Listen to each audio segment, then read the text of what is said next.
From Washington, this is VOA News.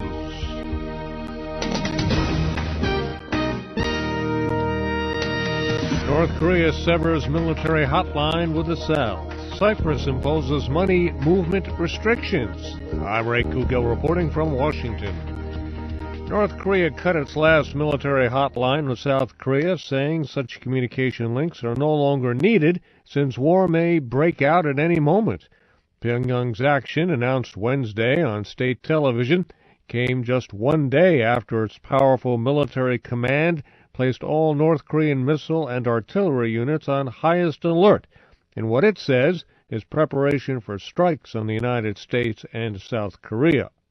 The United States condemned the latest North Korean action, with a Pentagon spokesman calling it yet another provocative and unconstructive step by the North Korean regime.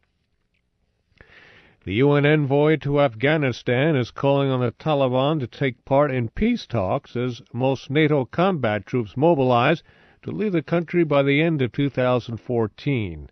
In Kabul Wednesday, Jan Kubish told insurgents to take into account that there will not be an international fighting force at the end of next year in Afghanistan. Cyprus is imposing unprecedented controls on Cypriot bank depositors, withdrawing or moving their money as it prepares to reopen its banks today. Finance Minister Michael Saras says the controls are necessary to restore confidence in the island nation's banking system. We believe that some sort of capital controls that will moderate whatever outflows are bound to happen will restore confidence, and they will be removed in a relatively short period of time in agreement with, as I say, the general rules of the Eurozone and the European Union. Cyprus is allowing travelers leaving the Mediterranean island to take no more than $3,831 to other countries.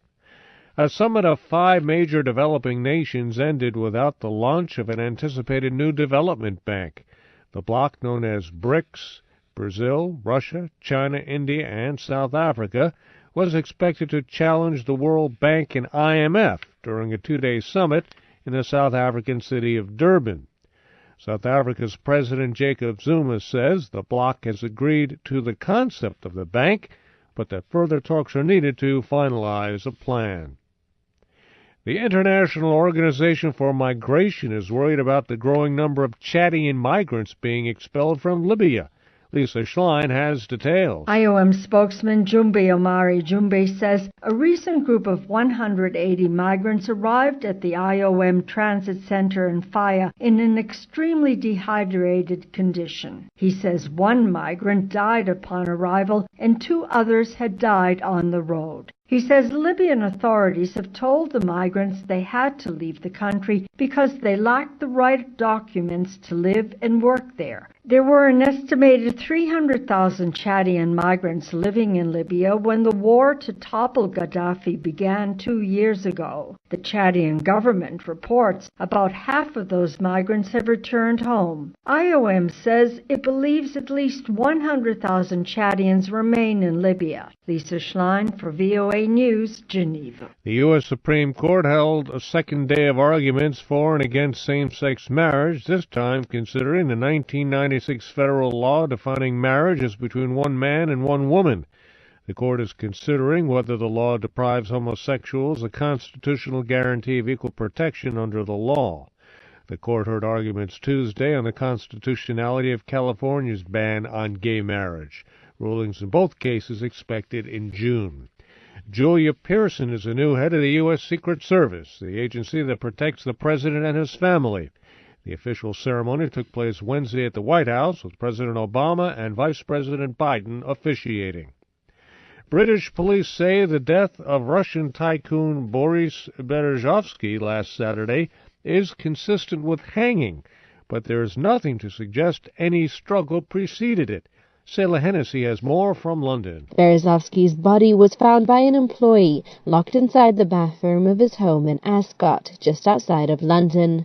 More tests are yet to be carried out on the body, including toxicology and histology examinations, and police say the investigation at Berezovsky's home will continue for several days.